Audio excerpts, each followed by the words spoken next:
Queridos amigos e irmãos, a paz de Deus seja conosco.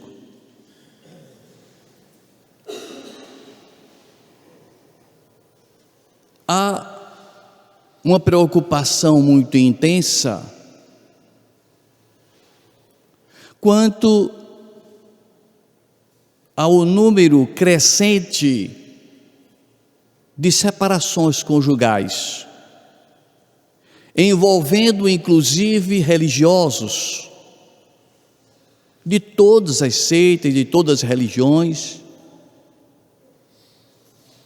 Até parece um complô contra a família, deixando lares ao desabrigo da proteção para os filhos, deixando corações partidos, deixando a orfandade tomar conta.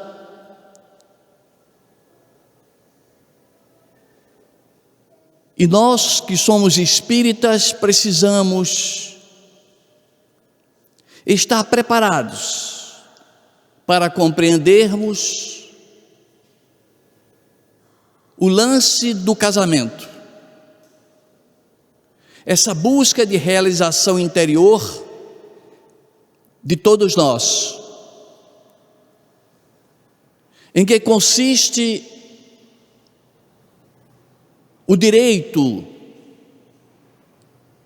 do divórcio, até onde nós devemos nos separar para um segundo ou terceiro matrimônio.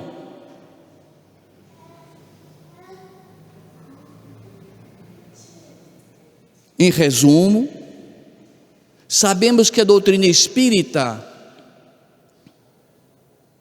não proíbe nada, mas nos esclarece tudo, nos responsabilizando pela consequência de nossos atos, porque Jesus já dissera: a cada um será dado de conformidade com suas obras.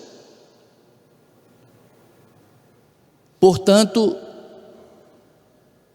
o que é que nós estamos semeando hoje? Devemos ou não nos separar?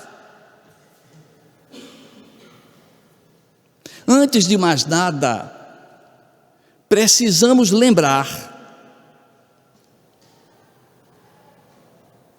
que nada acontece por acaso. O que é o acaso? O acaso não é nada. Diz lá o Livro dos Espíritos: quando nós nos encaminhamos para uma nova encarnação, nós deixamos protocolado quem será nosso parceiro ou nossa parceira.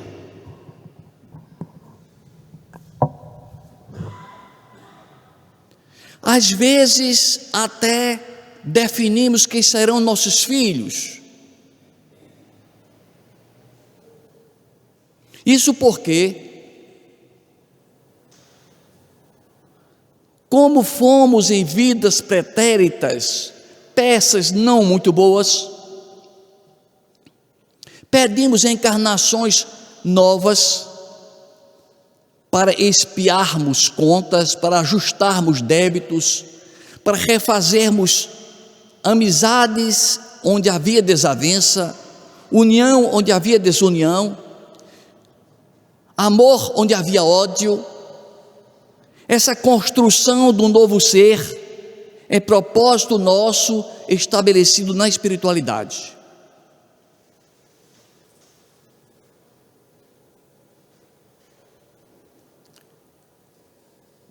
Mas nós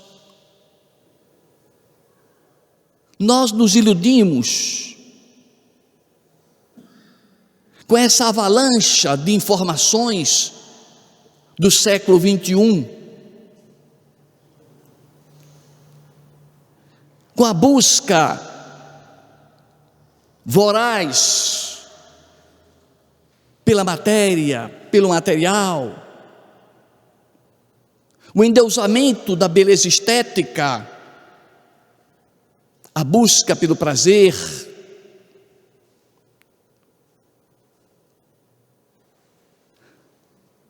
tem levado de rodão multidões de religiosos. Até aceitamos que isso ocorra com descrentes, com agnósticos, mas com espíritas. É uma responsabilidade muito grande que assumimos com o alto, com a missão de aqui convivermos com uma pessoa que nos é antipática, mas que no pretérito nós perseguimos e que pedimos permissão para conviver com aquela pessoa a fim de criarmos amor onde havia desavença.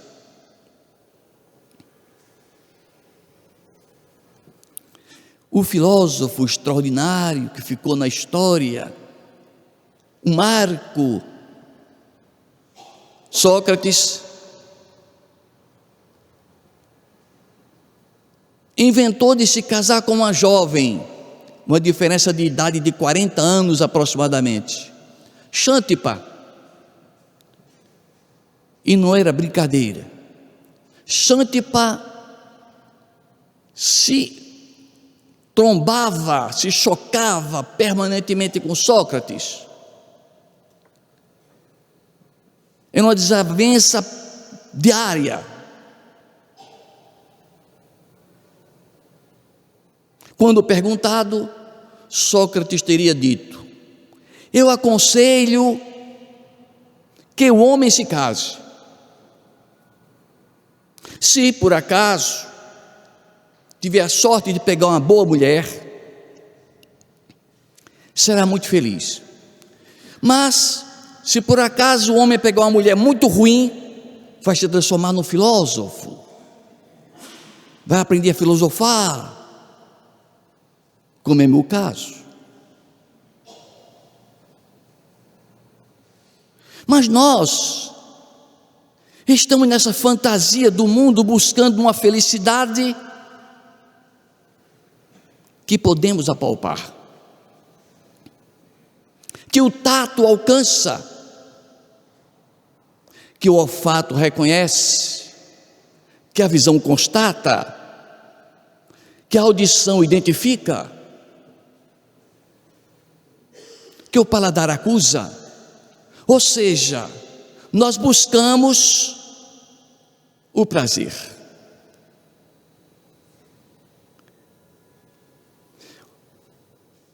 O grande religioso Frei Beto, ele dá uma definição espetacular, no meu entender, fazendo a distinção entre prazer, alegria e felicidade. Ele diz que prazer envolve os 5 sentidos. Você ouviu uma boa música, você vê telas em museus, você sentir o perfume das flores, o gosto da comida, o sabor, apalpar objetos, o tato, a carícia. Isso envolve o prazer, mas o prazer é momentâneo e é transitório. Nós precisamos buscar aquilo que seja mais permanente do que transitório. Aí surge a alegria, um patamar acima do prazer. A alegria de ter uma notícia de alguém que estava ausente. A alegria de um abraço, de um reencontro. A alegria de receber a notícia de que passou numa prova. Mas também é transitório. Você não consegue permanecer com essa alegria sempre. Mas felicidade será sempre algo que fica entranhado na nossa alma, a despeito das circunstâncias exteriores. diz Frei Beto, e nós concordamos com ele, ainda que esteja alguém que seja espiritualizado, hospitalizado,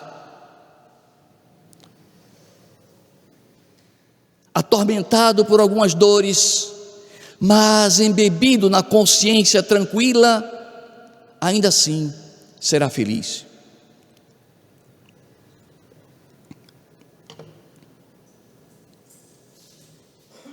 Nós ficamos certo dia admirados com nosso neto, Vitor Gabriel. Vitor Gabriel teve uma bronquite, foi internado na Eclipse e depois de alguns dias, com aquele soro na veia, uma criança de 4 anos de idade, não se mexa que é para poder não sair o soro, a agulha não sair, e ele ficava bem quietinho. Em dado instante chegaram as enfermeiras, 3 enfermeiras, trocar o soro, trazer o lanche, e ele saiu com a seguinte frase de espírito nobre, frase de quem é feliz. Ele sabe que aqui é um lugar maravilhoso. Todo mundo olhou para ele, como pode? Tomando soro na veia, de 4 anos de idade. Sabe por quê, vovô? Não, meu filho. Aqui tem televisão, tem ar-condicionado, tem comida toda hora. Quando a gente pede, chega. Eu só tenho uma reclamação a fazer. Isso o que é, Vitor?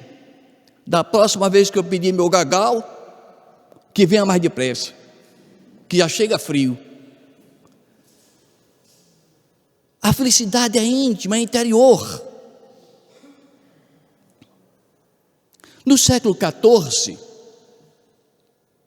existia um filósofo que caminhava pelas ruas das Arábias, dando exemplos ao povo, exemplos de filosofia popular, para que todos assimilassem aqueles conceitos. E Naruzdin era o nome dele. Um dia queria dar uma lição às pessoas e resolveu deixar a porta da casa aberta e foi para a calçada de sua casa e ficou engateando, apalpando o chão, passando a mão no chão, como que estivesse procurando uma moeda, alguma coisa que tivesse perdido. Dentro de algum tempo, passado alguns minutos, algumas pessoas começaram a chegar e perguntaram a ele se podiam ajudá-lo na busca, na procura. E perguntaram: Naruzdin, finalmente o que foi que você perdeu? A chave da casa. Podemos procurar? Podem. E todos procurando, eram várias pessoas, sob a luz do poste. Afasta aqui, afasta uma folha seca acolá, mexe aqui, mexe para acolá, até que chegou um ponto que todos se cansaram e um disse inteligentemente: Ô Naruzdin, você se lembra, aquele artifício que nós que vamos ficando idosos usamos, procurar se lembrar o último momento que tivemos com aquele objeto. Você se lembra o último momento que você estava com a chave? Me lembro. Você estava onde? Estava dentro de casa. Mas Naruzdin, dentro de casa e procurando do lado de fora, fazendo da gente tudo palhaço. Assim é a felicidade. A felicidade, ao invés de nós procurarmos dentro de nós, nós vamos procurar do lado de fora.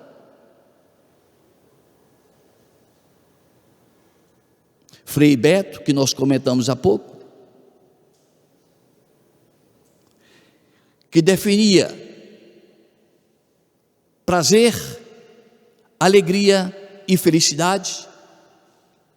A felicidade como aquilo que se tem dentro de si. Frei Beto acrescenta dizendo: só é feliz quem faz o outro feliz. É o grande segredo da vida. Só é feliz quem faz o outro feliz. O Papa Francisco recentemente disse essa mesma frase, porque essa frase é universal, porque a verdade é universal. Só é feliz quem faz o outro feliz. Se você casa, se você tem uma esposa, se você tem um marido complicado, faça-a feliz, porque fazendo-a feliz, não tem como resistir à força do amor. E o outro vai ter que retribuir aquela gratidão, aquela generosidade, e se tornará aquele clima agradabilíssimo de compreensão.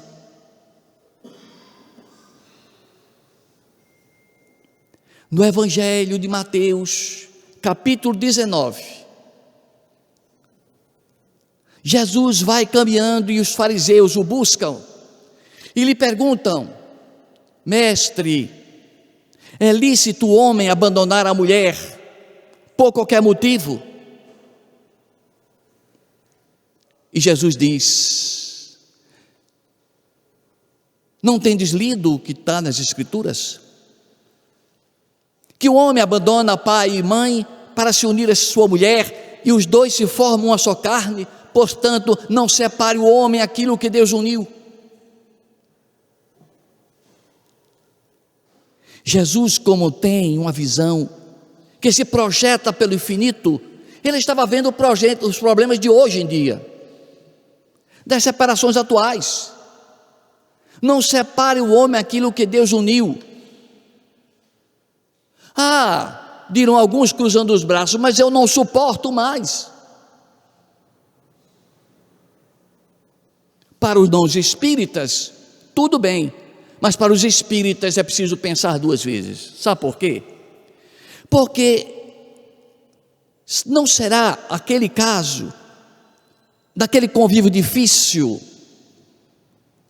uma aprovação solicitada pelos dois, na espiritualidade? É aquele cidadão que vai ao templo espírita há 50 anos atrás, que ficava diante do médium e diz assim: eu quero falar com o meu mentor, eu estou com um problema terrível. E quando o mentor incorporou, ele disse: o que é, meu filho? Eu não suporto mais a minha mulher, eu vim pedir ao senhor a sua opinião, se eu devo ou não me separar dela. Não aguento mais. E o espírito, com muita sabedoria, disse: olha, você tem o livre-arbítrio, separa se quiser. Agora eu posso lhe dizer uma coisa: você já viveu quantos anos com ela? Ele disse: 15. Se você se separar, você na próxima encarnação vai começar tudo do começo, com ela de novo, para pagar a conta. Não, então eu vou continuar com ela. Então são essas circunstâncias que tem de ser detalhada. Será que esta existência que eu estou vivendo não foi marcada na espiritualidade? E como é que eu vou saber? Eu não me lembro.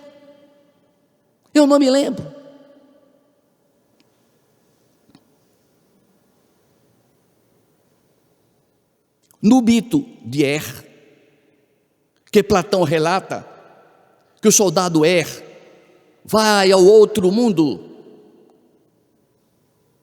e presencia as pessoas chegando no mundo espiritual e outros voltando para renascer, e percebe que as pessoas, quando vão renascer, atravessam um rio. Aqueles que bebem da água desse rio se esquecem das vidas passadas. O mito de Er. Então nós nos esquecemos das vidas passadas.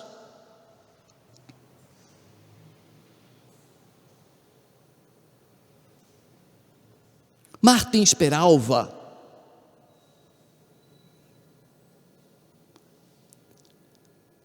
divide os casamentos em alguns tipos clássicos. Os casamentos acidentais são aqueles casamentos que não foram planejados. Os casamentos provacionais, como o nome está dizendo, são de provações. Os casamentos sacrificiais, que exigem sacrifício do parceiro ou da parceira. E os casamentos sublimados, que podem ser considerados casamento de almas gêmeas, defendido desde Platão até Emmanuel. Então Martins Peralva detalha, e isso é interessante a gente observar. Se eu, por acaso, tiver me casado num momento de embriaguez, numa festividade carnavalesca, num momento de insanidade mental, que eu tenha engravidado alguém, e que por isso eu assumi o compromisso, eu quebrei outras ligações, outras promessas, outros planejamentos que estavam protocolados na espiritualidade. Esses casos, se o casal não tiver deixado filhos, o casamento foi acidental, ela não o quer mais, porque não tem sintonia alguma, foi uma loucura dos dois, e cada um sai num acordo pacífico, tranquilo, não vejo problema algum, tranquilo, porque o casamento foi acidental. Já no casamento provacional, se desistir, faz como o rapaz que foi fazer a consulta com o médium, tem que continuar na existência seguinte. É provação. Na verdade, nós temos muitos matrimônios provacionais aqui na terra. São muitos. Porque nós maltratamos o nosso irmão, nós maltratamos os semelhantes. E por isso somos obrigados, pelo próprio processo de evolução, renascermos como parceiros de resgate, de dor, de dificuldade. Mas, como muito bem comenta a filósofa Lúcia Helena Galvão, que é justamente nos atritos, nas dificuldades, que o casal cresce. Se você quer crescer na boa, se você quer crescer numa vida conjugal sem problemas, você não vai evoluir. É preciso que tenha problemas sim, e quanto mais problema, melhor. Não reclame dos problemas, eles são importantes. Quem não se lembra daquele caso de Chico Xavier? Em que todo domingo o padre, celebrando a missa, dizia: vocês tenham muito cuidado que tem aqui o representante do Satanás, chama-se Chico Xavier. Ele recebe o demônio, é um embusteiro, e falava dele. E como nós humanos somos muito bonzinhos, não gostamos de fuxicar nadinha. Isso era no domingo, quando era segunda ou terça, eu dizendo, soprar no ouvido de Chico: Chico, sabe o que disseram a tu, sobre tu? E começava a dizer, e ele ficava triste, de certa forma triste, perdoava, mas ficava assim na dele, um pouco magoado lá dentro. Isso passou-se meses, passaram-se até alguns anos, até que um dia apareceu a figura imponente de Emmanuel. Ele olha aquela figura imponente que ele já tanto conhecia. Emmanuel, que prazer, eu vim lhe trazer uma boa notícia. Ah, que legal, de que se trata? Acaba de desencarnar um grande benfeitor seu, que lhe auxiliou intensamente. Ele botou a mão nos peitos e disse: morreu o presidente da Federação Espírita Brasileira? Ele disse: não, foi não. Morreu o tribuno fulano de tal? Foi não. Diga logo, Emmanuel. Morreu o padre que celebra a missa do domingo. Mas Emmanuel, ele vivia me criticando todo o fim de semana. Era um benfeitor seu, você cresceu muito com as críticas dele. Você começou a aprender a perdoar com ele lhe criticando. Entende? A gente que está aqui na tribuna, quando termina de falar, recebe aplausos muitas vezes, e ninguém tem coragem de dizer: olha, Zanelis, teve um detalhe que você fugiu da doutrina, fique mais atento. Era para ser assim, mas não é. Bate no ombro e diz: magnífica palestra, sem defeito algum. E eu vou ficar repetindo aquele erro porque ninguém me corrigiu. Eu fiz isso, tentei fazer isso com um palestrante que fez uma palestra espetacular. Aí em particular, eu disse a ele: olha, a sua palestra foi espetacular, brilhante. Agora, no meu ver, se você pudesse ter tirado de 3 a 5 minutos para falar no amor de Jesus, porque tinha tanta gente na plateia precisando ouvir a palavra de amor de Jesus. Você falou só em ciência, um pouco do evangelho, não falou mais comigo. Não, falou não. Mas os defeitos que eu estiver aqui apresentando, por favor, em particular, digam a mim, porque senão eu não cresço. Por que é que o nosso anjo da guarda aponta nossos defeitos? Porque se ele aplaudisse nossos erros, nós cometeríamos mais erros.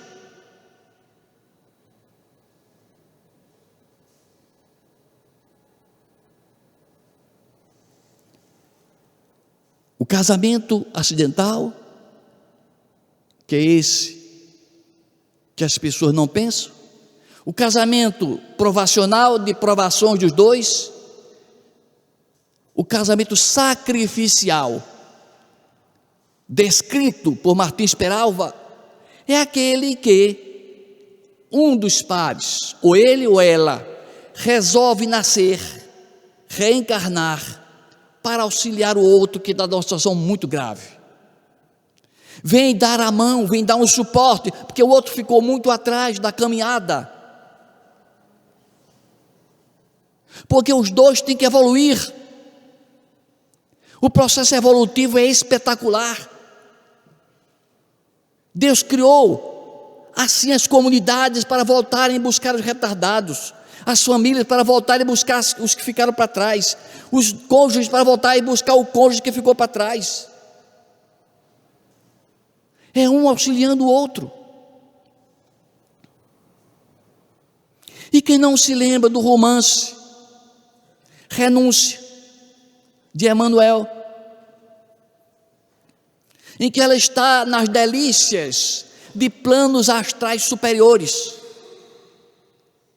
no planeta circulando, orbitando uma das estrelas de Sírius, quando ela toma conhecimento que sua alma gêmea, diz Emmanuel, iria reencarnar. E ela sai dos planos superiores de luz, vai ao umbral onde estava a sua alma gêmea. Talvez alguém olhe para mim e diga: mas como é que pode, Zanelis? Uma alma gêmea nas luzes, outra alma gêmea no umbral. Alma gêmea quer dizer o seguinte: nasceu no mesmo instante, não quer dizer vai acompanhar igual, não. Igual de nascimento, mas daí para frente, o livre-arbítrio é quem manda. Ele atrasou-se pelas tentações do sexo, virou um sexólatra. E ela veio em socorro dele no umbral, dar forças para que ele reencarnasse. encorajá-lo, porque, segundo os Espíritos comentam, é muito mais angustiante o momento de voltar para renascer do que o momento de desencarnar. E ele estava temeroso para renascer. Era complexo demais. Ele ia sofrer uma diminuição de tamanho, uma redução de tamanho, ia ingressar no útero de uma mulher para renascer na terra, sentir sufocado, mergulhado nas águas amnióticas do útero e nadar como um peixe. E ele chorava de desespero, e ela o acaricia. Era um encontro de almas gêmeas, que um evoluíra e outro não. Ela diz: vai, Pólux, vai, eu vou pedir permissão aos espíritos superiores a mim, para que eu renasça e lhe socorra, e lhe fortaleça na missão na terra. Ela pede autorização e renasce para auxiliá-lo. E ele renasce e assume a posição de padre, para, dentro do celibato, ele pudesse controlar seus impulsos sexuais.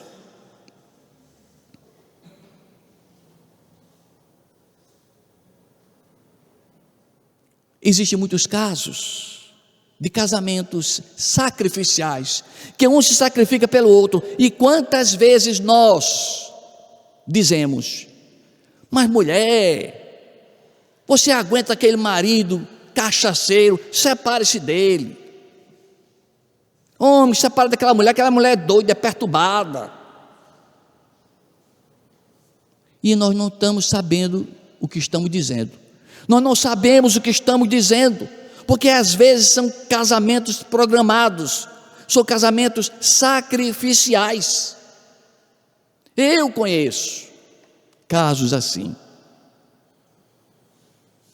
Quase todo dia ele chegando embriagado em casa, vomitando na sala, ela puxando pela gola da camisa para dentro de casa, indo buscá-lo no boteco, dando exemplo de evangelho, lendo o evangelho todos os dias, a Bíblia Sagrada nas mãos.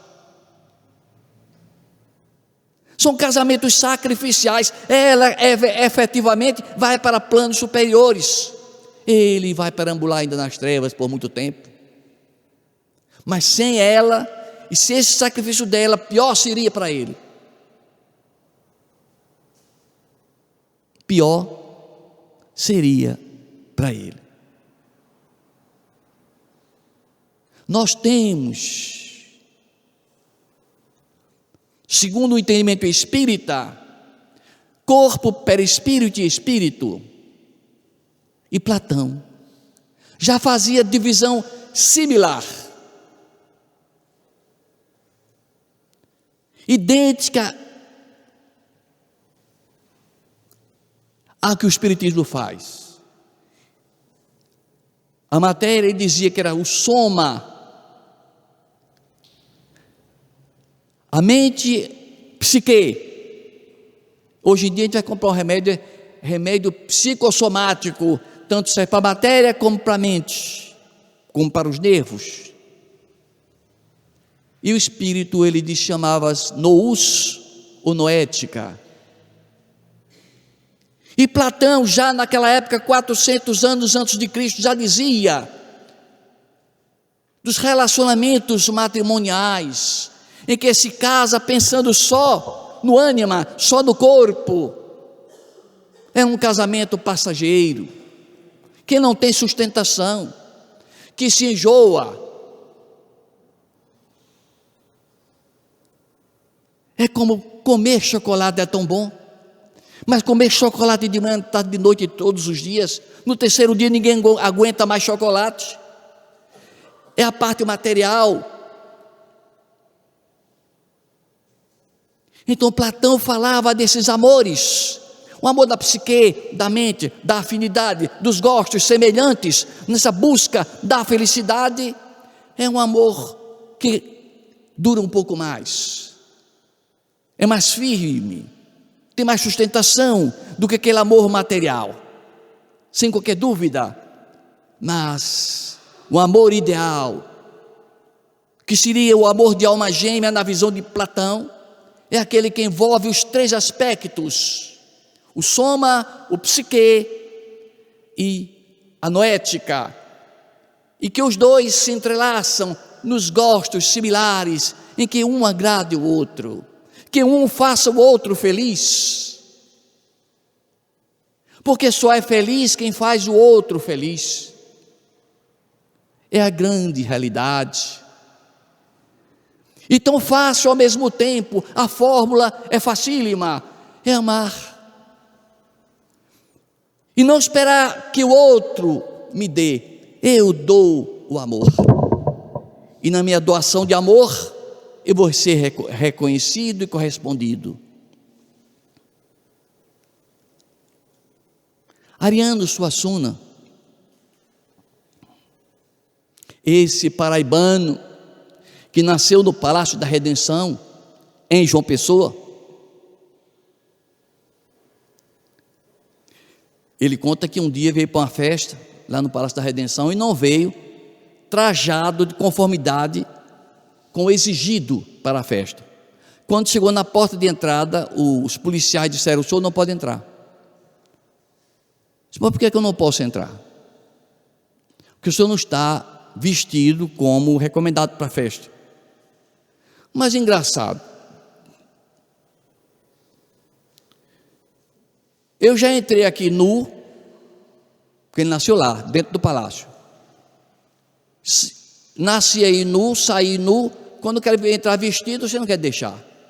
Aí depois vieram e disseram: só deixa ele entrar assim mesmo. Ele quebra protocolo. Mas eu quero contar de Ariano Suassuna é sobre o amor. O amor é a mola do universo, é que move tudo, é que sustenta tudo, é a poesia da vida, é o cantar dos astros, é a alegria de viver, é o alimento das almas. Ariano Suassuna, não podemos negar, e pedimos perdão a ele, que já está na espiritualidade, que convenhamos, ele não era muito bonito não, não era. Ele relata que ia caminhando pela Rua Nova do Recife, numa noite, em que a iluminação ainda era pobre, quando em sua direção vinha uma jovem, loira, de olhos engatinhados, penetrantes, e quando o olhar daquela menina moça cruzaram-se com os seus olhos, ele sentiu a Rua Nova se iluminar, como que um clarão encheu de luz aquela rua, e ela passou rente a ele, deixando o perfume impregná-lo, a sua própria alma. Ele chega em casa inebriado. Talvez o certo teria sido ele pará-la, perguntar seu nome e seu endereço, mas não o fez. Arrependera-se. Mas o destino, Deus, o plano espiritual traça as coisas, e nós não sabemos como, mas traça. Ele conta que se encontrou com essa moça, fez a descrição, e Germana, sua irmã, disse: deixa de besteira, tu estás te furando todo, tu feio desse jeito, e uma menina tão bonita dessa. Dias depois, Germana diz assim: Ariano, eu estou duvidado para tu. Conversando com minhas colegas de trabalho, uma das minhas colegas disse que a irmã dela, que se chama Zélia, é a menina loura que se encontrou com você na Rua Nova, naquele dia, naquela hora da noite.